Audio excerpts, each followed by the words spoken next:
A mí me encantaría si Jaime puede hacer alguna reflexión sobre cómo podemos hacer todo esto que hemos conocido hoy, que nos interesa, que como dijo Daniela, nos daría para tener miles de preguntas a quienes hemos estado en el periodismo y quienes están en el periodismo, que son los asistentes acá.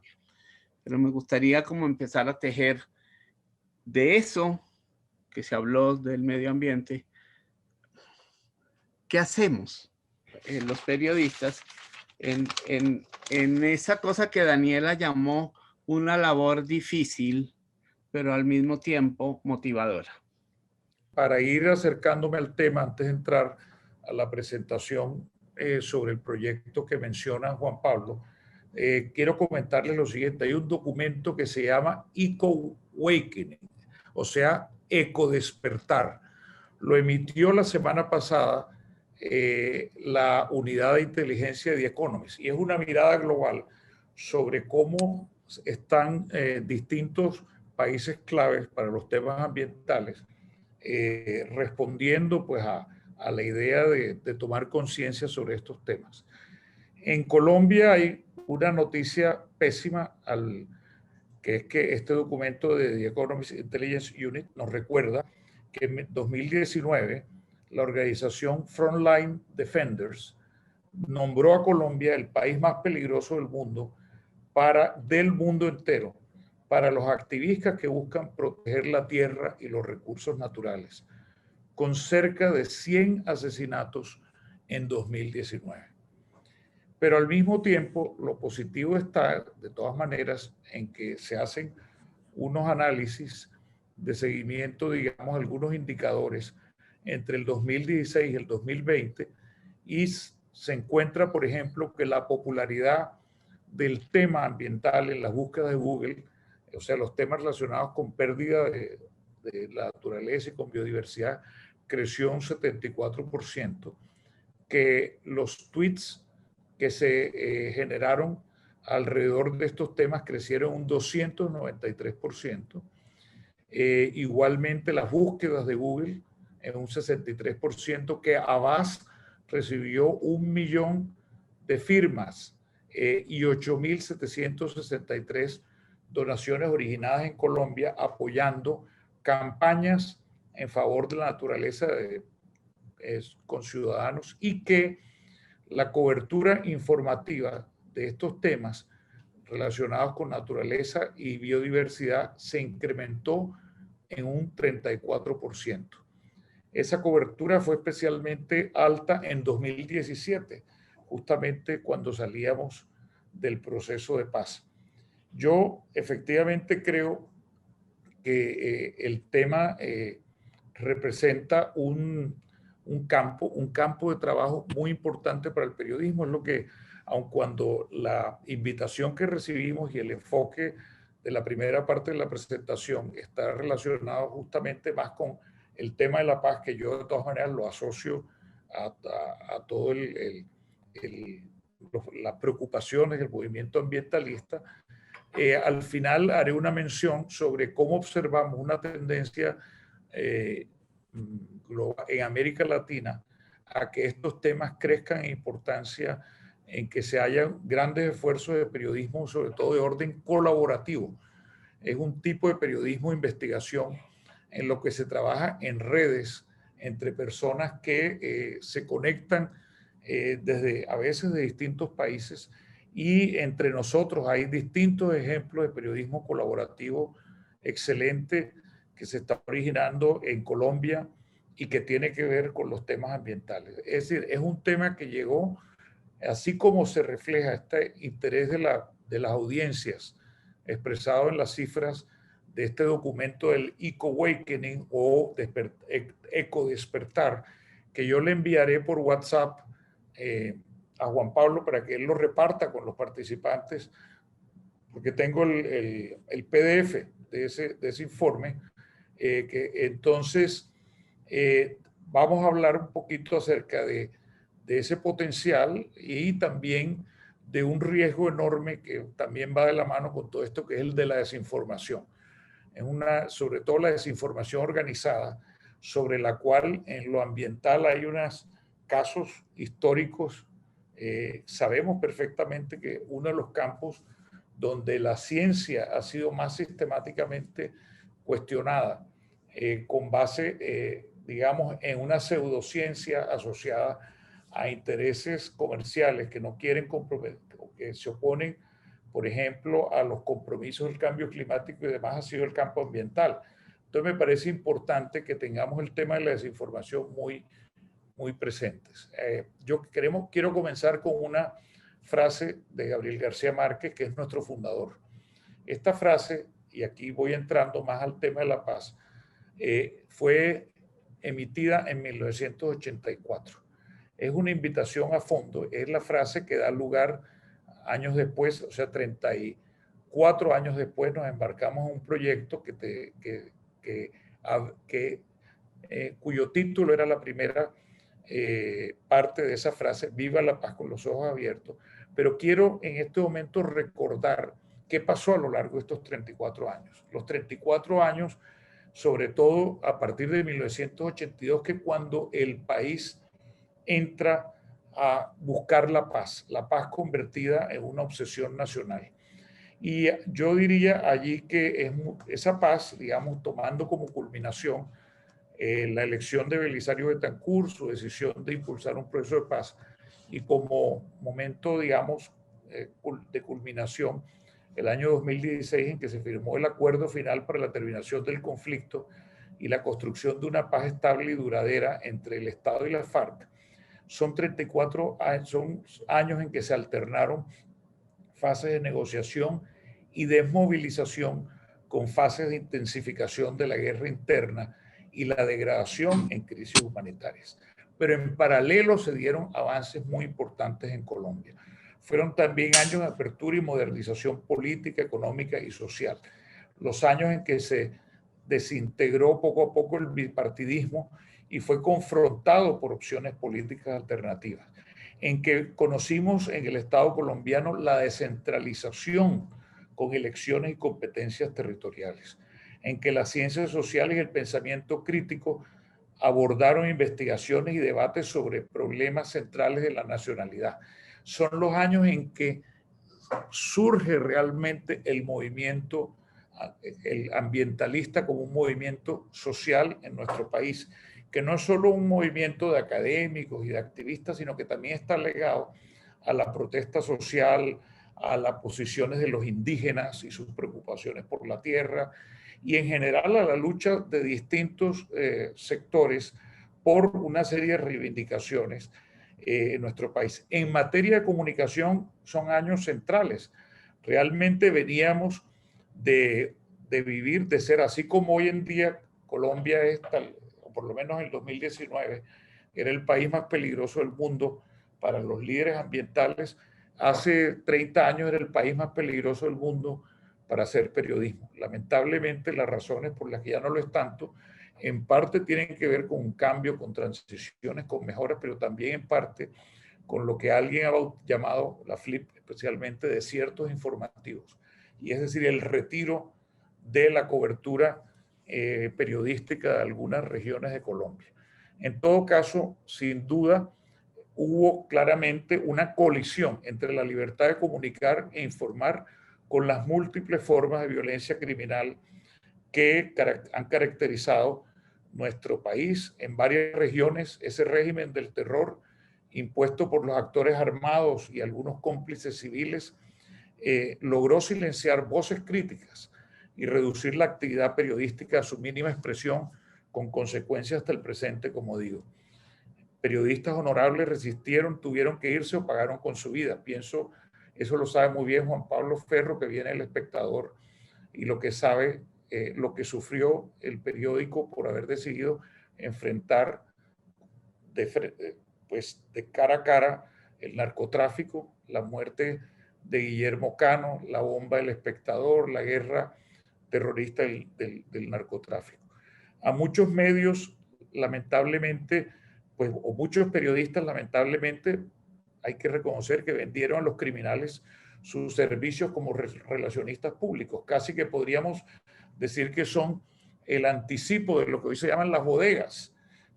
Periodistas que han encontrado una suerte trabajando al servicio de causas políticas. Otros optaron por la autocensura expresa o disimulada, conscientes de su vulnerabilidad.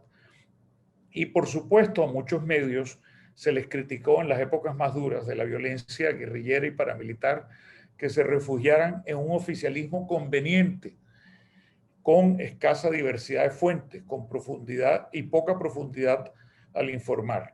Es el típico caso de los conteos de muertes sin humanizar las víctimas, de la falta de contexto en las noticias, el apego a las versiones gubernamentales, especialmente policiales o militares, el uso del lenguaje guerrerista copiado de esas fuentes. Frente a todo eso se produjo, sin embargo, una reacción.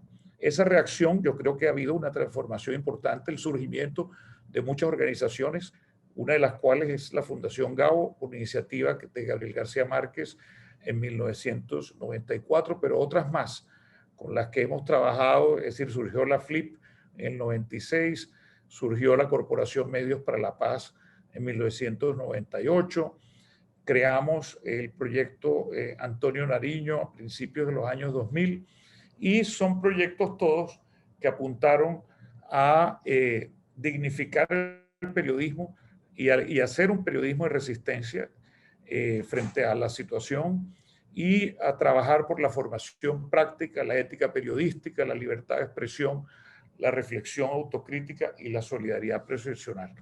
Son años también en los cuales no solo surgieron organizaciones, sino que cambió el campo de la comunicación. La gran prensa se fue desprendiendo de los partidos tradicionales, tratando de volverse más profesional y pluralista, pero ciertamente al mismo tiempo mermó su primacía como cuarto poder. La propiedad de los grandes medios pasó de familias patricias de la política a grandes grupos empresariales, que a su vez se fraccionaron e internalizaron los canales y las audiencias y emergieron contra viento y marea los medios comunitarios. Se profesionalizaron y multiplicaron los trabajos de comunicación social en el sector público, la empresa privada, la política, la sociedad civil. De hecho, en el campo ambiental también surge toda esa idea de la comunicación ambiental, como también la comunicación en salud y otras especialidades.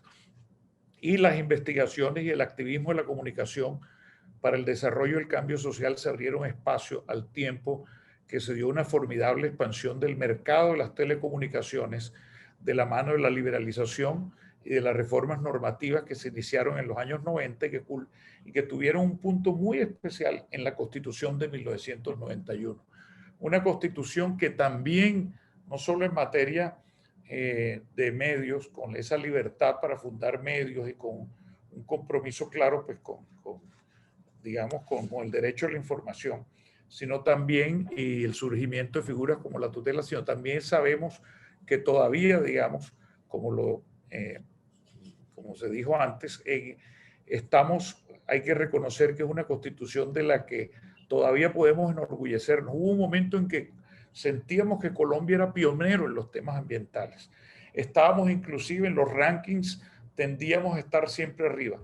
Los últimos años han sido años de una caída casi libre, especialmente pues la década pasada y esperemos que todo esto cambie, es decir, con la participación sobre todo de los ciudadanos, con esa ciudadanía activa a la que se refiere el acuerdo de Escazú. Pero el gran cambio lo dio sin duda la revolución tecnológica y la aparición de Internet. Y todo eso bien sabemos qué significó. Significó un cambio profundo del sector en cuanto a industria, en cuanto a modo de relacionarse con las audiencias y el modo de trabajar. Y sabemos perfectamente pues que la economía de los medios se transformó, se debilitaron. Y hoy en día pues observamos cómo los llamados medios tradicionales siguen intentando sobrevivir, adaptarse con sus redacciones reducidas, con como decía, en muchos casos, con una propiedad de estas empresas por parte digamos, de grandes grupos empresariales, pero al mismo tiempo están surgiendo una cantidad de iniciativas, de emprendimientos, de nuevos medios y que están haciendo, y esto fue muy visible en toda la crisis alrededor, digamos, de la protesta social de los últimos meses y el cuestionamiento que se hizo al papel, digamos, de la información de los medios tradicionales, y de pronto empezamos a enterarnos que había unos medios que la gente seguía por decenas de miles de personas, como el famoso Canal 2 de Cali, que se decidió acompañar, un medio comunitario que se decidió acompañar de la mano, pues, o al pie, digamos, a los jóvenes manifestantes. En fin, yo lo que creo es que estamos en un momento de profunda cambio en el sector y que estamos alumbrando una nueva época. Nosotros, pues, la fundación creada por Gabriel García Márquez, es una fundación que desde los inicios desde nuestra creación nos comprometimos con los temas de paz. De hecho, la primera actividad que convocamos en marzo de 1995 fue un tema relacionado con la protección del trabajo periodístico en medio del conflicto armado y la libertad de expresión. Fue la reunión que, por cierto, dio origen posteriormente a la creación de la FLIP. A lo largo de los años, durante muchos años, hicimos múltiples actividades, proyectos relacionados con ética periodística y paz, con entrenamiento de los periodistas frente al conflicto armado, coberturas a veces de guerra, pero hubo un momento en que pudimos derivar al trabajo de la cobertura hacia la comprensión de las complejas negociaciones y conversaciones de paz que llamamos primero y luego negociaciones en La Habana, que duraron tantos años y que representaron un reto comunicativo extraordinario, no solo pues para el gobierno, que no lo hizo desgraciadamente de la mejor forma, sino también para el periodismo en Colombia. Como resultado de todo eso, por favor pasemos a la siguiente diapositiva, nos embarcamos en 2018 en un proyecto en que tratábamos de hacer una especie como de balance y un poco con la ilusión realmente, digamos, de contribuir a lo que llamamos la paz positiva, que es la construcción de paz, más allá de la simple ausencia de conflicto. Y decidimos convocar de la mano de Porticus y de la USAID y Activoca, un proceso participativo y colaborativo de reflexión sobre el rol del periodismo y la comunicación en la construcción de paz, de espacios de diálogo, convivencia y reconciliación en Colombia. Conscientes además de que definitivamente el tema de la paz es también un tema de narrativas. Eso ha quedado, digamos, cada vez más evidente después de, no solo por todo lo que vivimos, la manera como se planteó el final del proceso, las elecciones, el reto del referendo, que al final, por unas fracciones, pero de manera al final inobjetable, fue ganado por quienes estaban por no aprobar el acuerdo. Luego el gobierno hizo esos esfuerzos de legitimación o relegitimación del acuerdo de paz del 2016 y finalmente se aprobó por parte del Congreso y nos embarcamos en un proceso, pero vimos que las elecciones no favorecieron esta opción. De hecho, nosotros arrancamos nuestro proyecto desde el 2017 y obviamente en agosto del 2018 vimos pues que el partido ganador, el Centro Democrático, era el partido que se había puesto al tema de la paz pero de todas maneras consideramos que había una validez en el análisis y decidimos seguir adelante. Pasemos un poco más adelante, por favor, una serie de talleres de reflexión y construcción colectiva a lo largo de 6 meses. Fueron 7 talleres en Bogotá, Medellín y Cartagena. Vamos a mirar ahora los sectores y de todos ellos, los sectores consultados. Los sectores consultados, siguiente diapositiva, fueron las instituciones involucradas en el posacuerdo y la construcción de paz, por un lado. Otro taller fue relacionado con el sector educativo y la academia. Otro con organizaciones civiles de orden local y con medios comunitarios. Otro con sector privado y empresarial. Otro con la gente que está en la comunicación digital, community managers, gestores de contenido, estrategas. Y finalmente, pues con el sector, nuestro sector, el sector de los medios y de los periodistas profesionales. De todos ellos, unos aportes extraordinarios.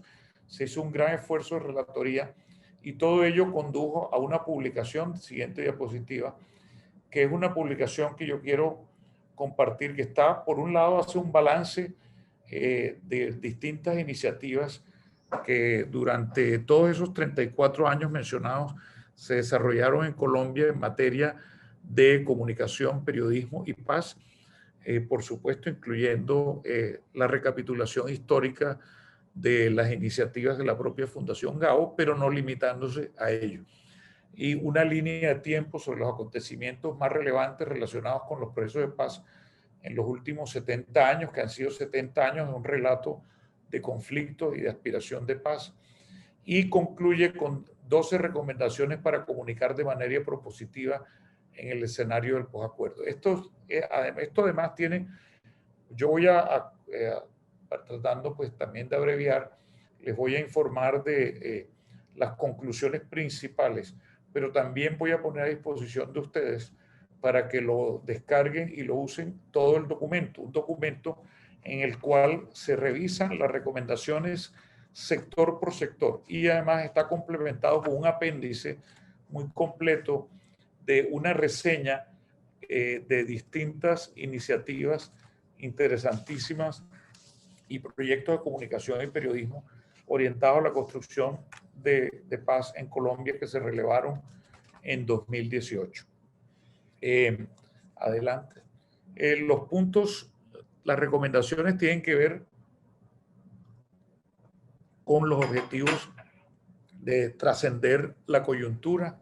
Es lo que desgraciadamente esa coyuntura, lo hemos visto en los últimos años, no solo no se trasciende, sino que definitivamente no es fácil, digamos, que la gente conectar a los ciudadanos más allá de las crisis episódicas. Todo esto se agudizó con la pandemia. Segundo, destacar la paz positiva, esa paz entendida como un conjunto de actitudes, instituciones, como todo un proceso de construcción de paz, sin desconocer las dificultades, más que simplemente la paz en el sentido de la reducción de los datos y los indicadores de reducción de conflictos. Un punto importante, el tercero, tiene que ver con las víctimas. Las víctimas son un sector grande en Colombia, un sector que, bueno, hemos sido testigos de que inclusive uno de los puntos del acuerdo que era relacionado con una representación de las víctimas del Congreso no se logró, aunque hay una sentencia ahora de la Corte Constitucional en otro sentido. Ha sido es decir, Colombia sigue siendo uno de los países del mundo con más personas afectadas por la violencia, que son refugiados, que son desplazados, y a todo eso se le suma, pues por supuesto ahora la presencia, digamos, de los refugiados e inmigrantes de Venezuela. Es decir, es un país donde realmente hay millones de personas victimizadas.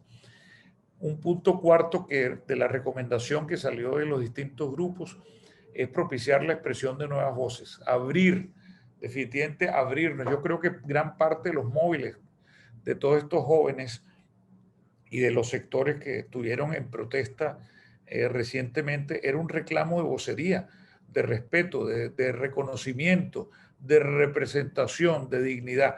Yo creo que es decir, estamos en mora de seguir, digamos, Colombia es mucho más que sus capitales urbanas, mucho más que la clase política tradicional, mucho más que los expertos de siempre. Colombia es un país de 50 millones de habitantes que está efervescente, lleno de nuevas generaciones, de muchas regiones, donde hay muchas iniciativas y donde hay muchas luchas y aspiraciones que buscan representación. Siguiente, transparencia.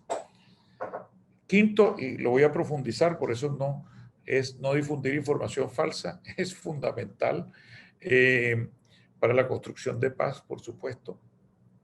Sexto, de eso hablaremos más tarde, usar lenguajes, enfoques y formatos innovadores. Necesitamos cambiar las narrativas. Hay ejemplos que pusimos allí, justamente iniciativas en ese sentido de la innovación. Séptimo, las audiencias, tomarle el pulso, promover su participación. Es una manera de comprender el periodismo que es fundamental hoy en día. Hoy en día no se entiende los medios sin una altísima conexión con las audiencias. Y eso tiene que ver con reconocer que el periodismo es cada vez más no solo, ya no somos los poseedores de la verdad, somos los promotores de conversaciones públicas en los cuales aportamos unas investigaciones honestas tratando de encontrar la verdad, pero donde hay una activísima participación de la gente. Pero además, digámoslo con toda claridad, la sostenibilidad de los medios y de los proyectos comunicativos está clarísimamente ligado a esa estrechez de su conexión con las audiencias, a saber responderle a sus públicos, sobre todo en una era en que ya la publicidad se ha retirado del periodismo, como igualmente hasta el poder que antes invertía en periodismo, aunque por supuesto ahí sabemos los grandes grupos, pero el poder mismo opta hoy en día por tener sus propias estrategias de comunicación directa y no depende tanto del periodismo. Entonces, estamos en una etapa en que nos estamos repensando y por eso todo esto es fundamental de cara a un periodismo que quiera aportarle a un país que busca construir y lograr la paz.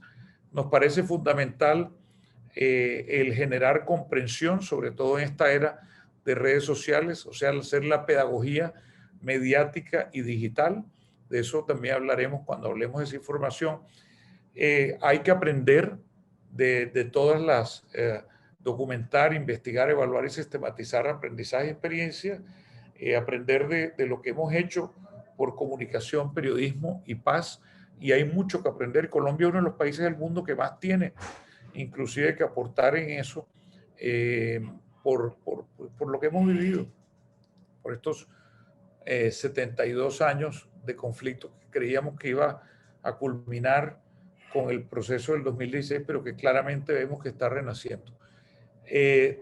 Décimo punto, el reto de la sostenibilidad, especialmente de los medios y proyectos comunicativos ligados a la construcción de paz, y la sostenibilidad la entendemos en un sentido amplio.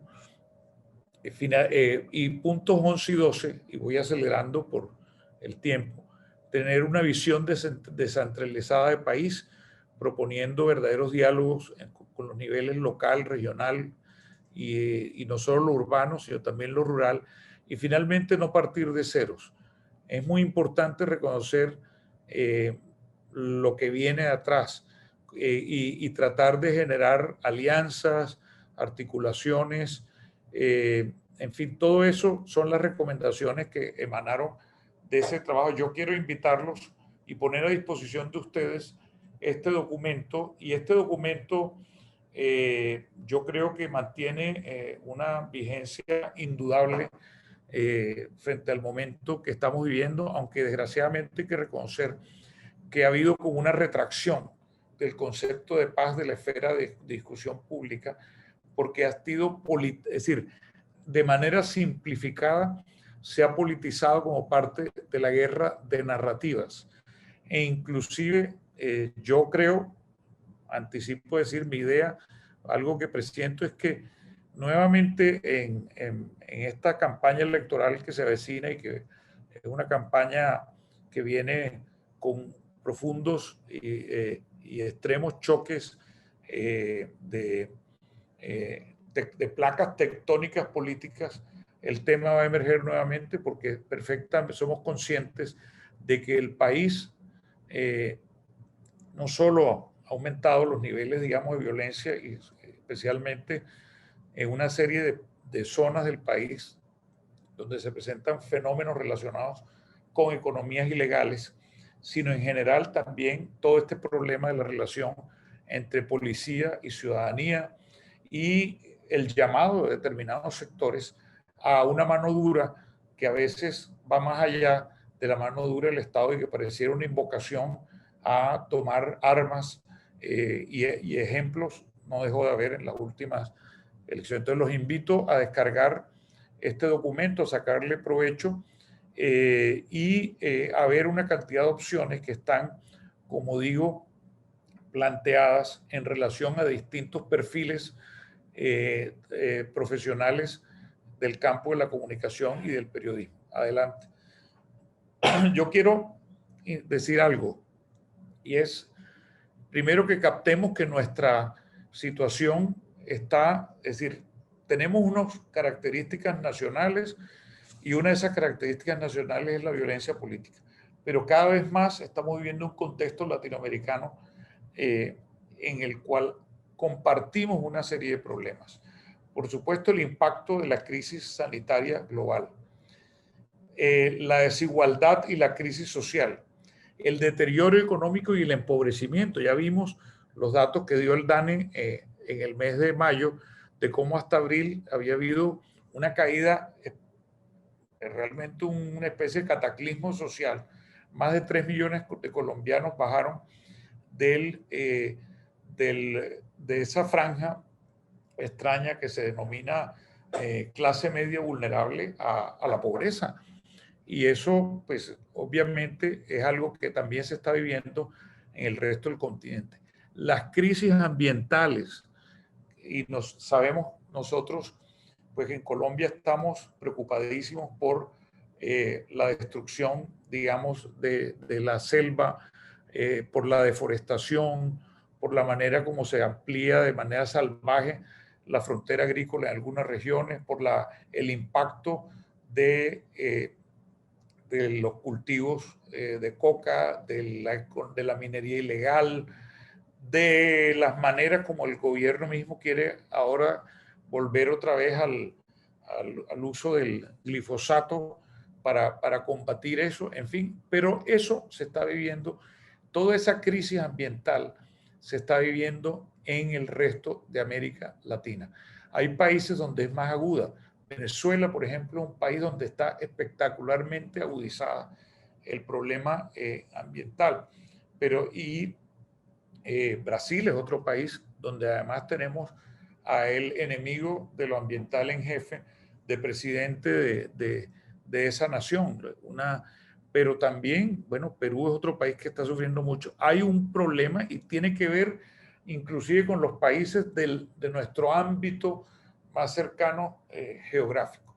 Las economías ilícitas con su carga de violencia se están extendiendo por todo el continente y el problema del narcotráfico, de minerías ilegales, de deforestación ilegal, de explotación indebida de los recursos, minerías ilegales, algo que también estamos viendo en varios países. Es decir, ha habido un debilitamiento institucional en nuestros países. En Colombia, pues yo creo que somos testigos de ello.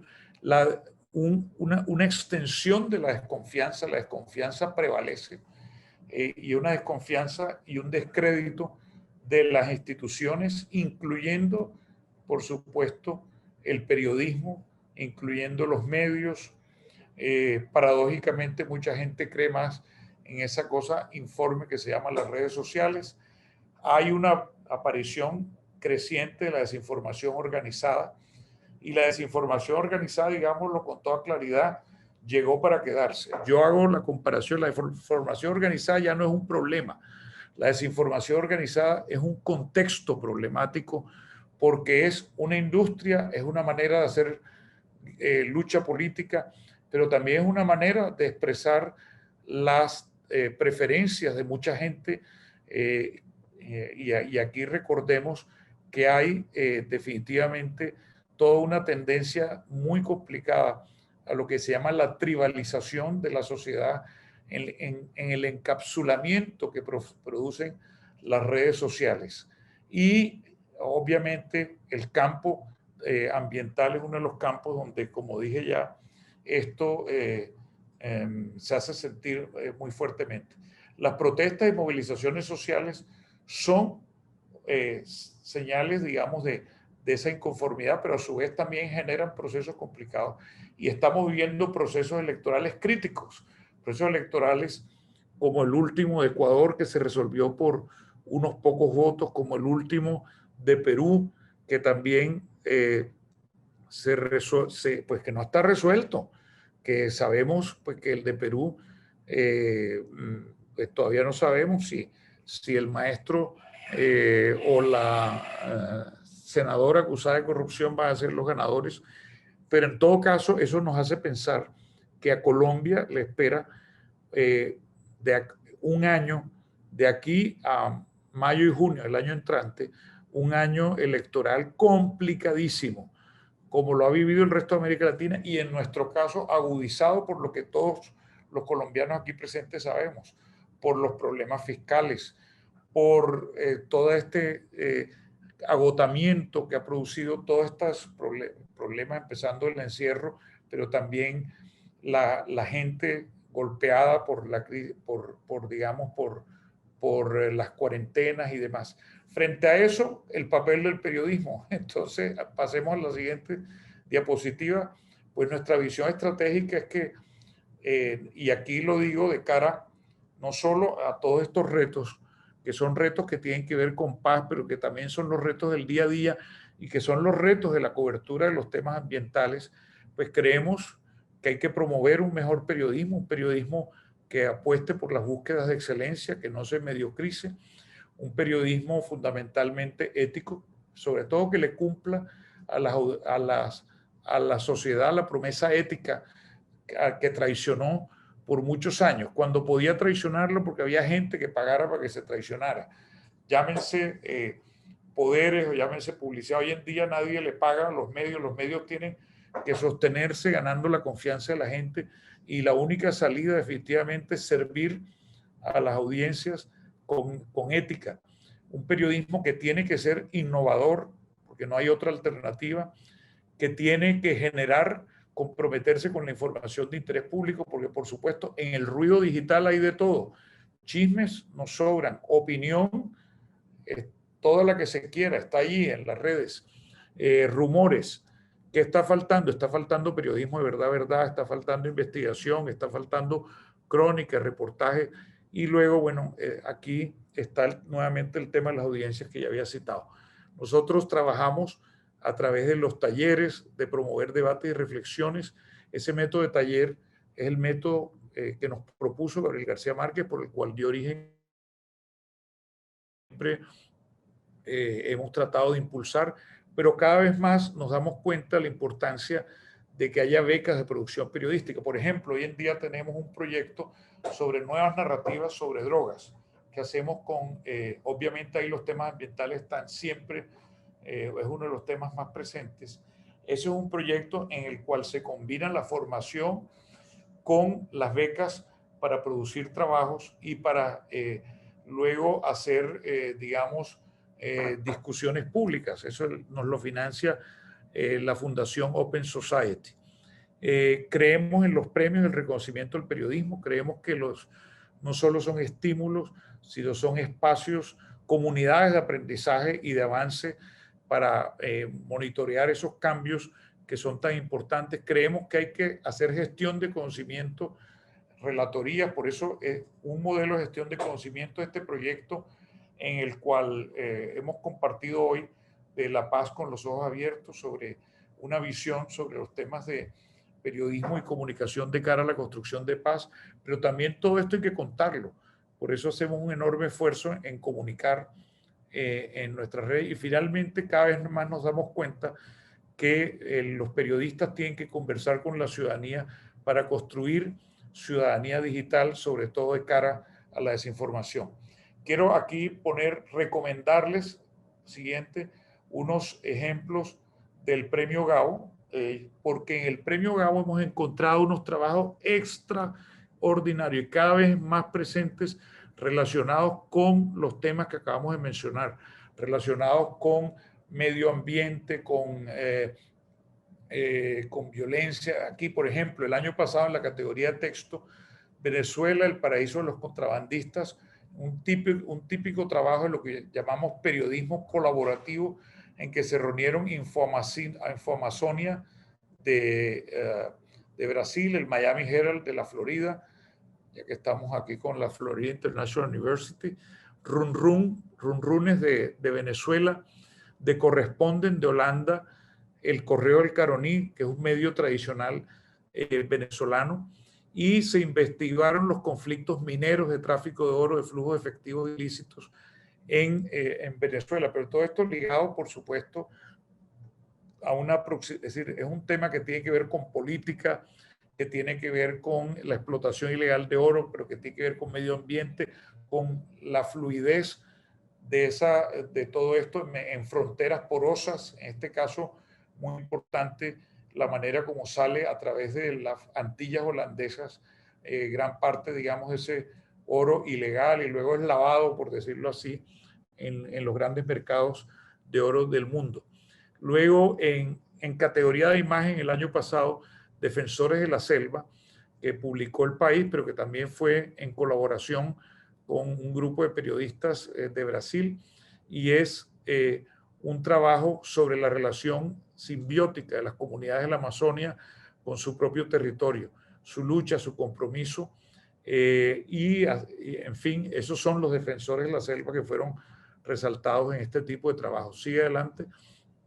En la categoría de cobertura, también un trabajo que tiene componentes ambientales muy importantes, que es el de la frontera sur, la frontera desconocida de América Latina, sobre la frontera del sur de México y de Centroamérica, un trabajo también en alianza, periodismo colaborativo del País, de España, del Faro El Salvador, y es increíble cómo en todos estos trabajos se combina todo este tema de los territorios, de la destrucción ambiental, de la violencia, de la política, y finalmente en la categoría de innovación, este fue un trabajo, y es que fíjense que todos, aquí hemos dado cuenta de los 4 ganadores, y los 4 ganadores representan un tipo de periodismo, en este caso más enfocado a combatir la desinformación frente al tema del coronavirus, usando científicos de datos y un algoritmo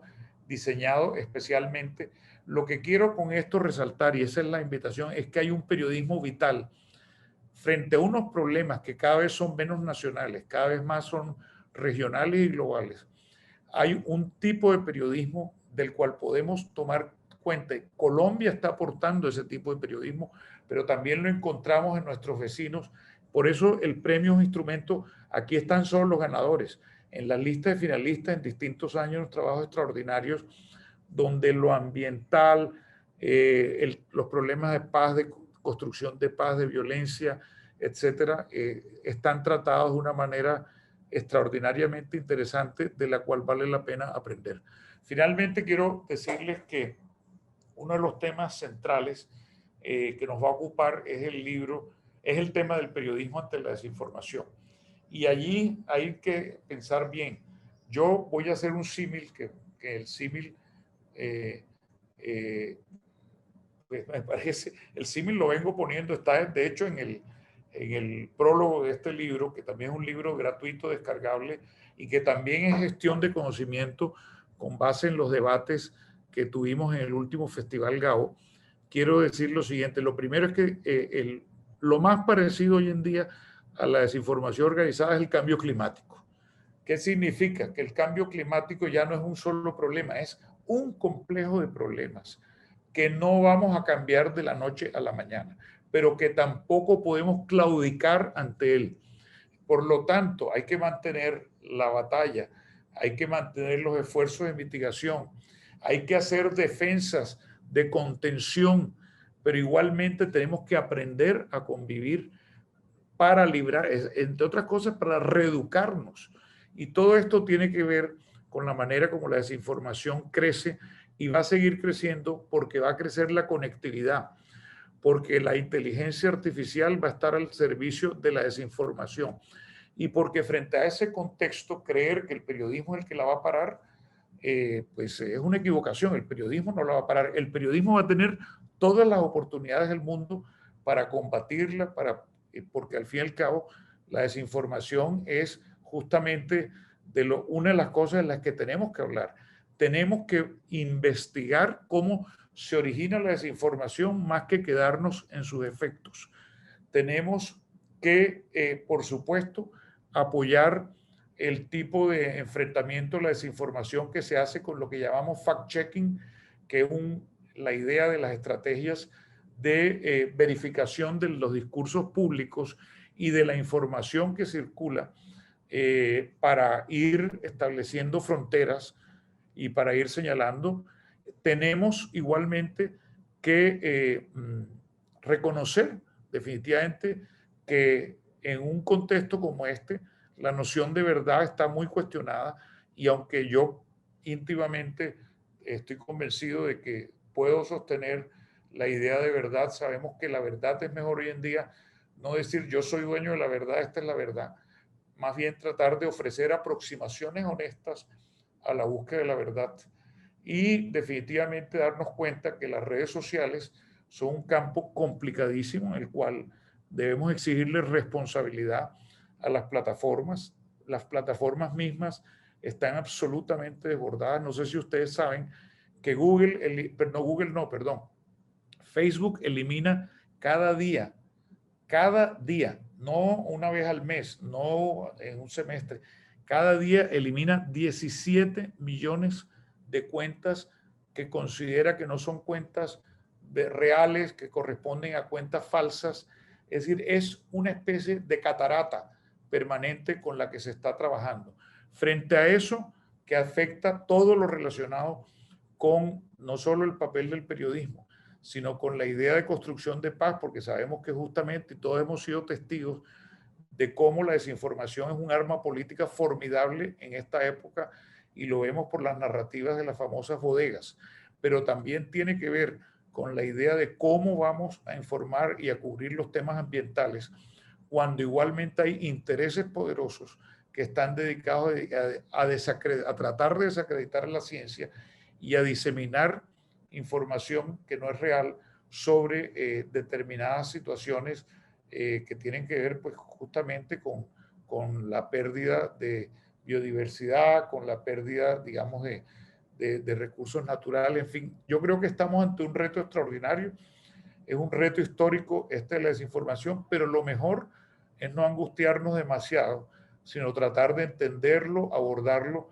y trabajarlo desde lo que el periodismo sabe hacer, que es investigar, comprobar, contar las historias y luego hacer un gran esfuerzo por diseminarlas y por lograr impacto, porque desgraciadamente uno de los problemas que tiene el periodismo hoy en día para tener incidencias sociales, justamente que con ese debilitamiento estructural que ha habido y ese ruido digital, pues